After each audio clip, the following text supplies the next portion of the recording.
حضور فیہا کتب قیمہ، اس سے کیا مراد ہے؟ اس میں ایسی تعلیم ہے جو ہمیشہ باقی رہنے والی ہو. قرآن کریم میں تمام انبیاء کی بنیادی شریعت شامل ہے. ڈھانچہ سارے نبیوں کی کتابوں کا قرآن کریم میں موجود ہے.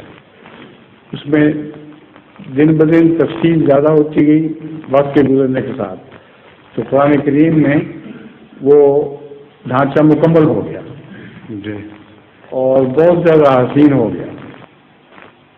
جیسے ریڑھ کی ہڈی والے جانوروں کا ڈھانچہ ریڑھ کی ہڈی ہے، لیکن اتنا فرق ہے ریڑھ کی ہڈی آپ میں بھی ہے اور گائے بھینس میں بھی ہے، فرق نہیں لگتا آپ کو اس میں؟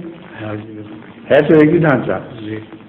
وہ قیم ہے ڈھانچہ جو ہر ایسے زندہ وجود کو ملا ہے جس کی ریڑھ کی ہڈی ہو، مگر ان کی شکلیں الگ الگ ہیں، خوبیاں الگ، خوبصورتی الگ.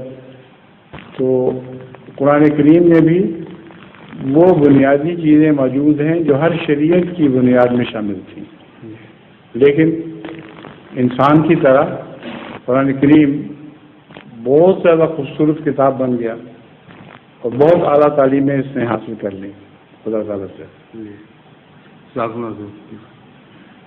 ظہور مہدی آخر زمان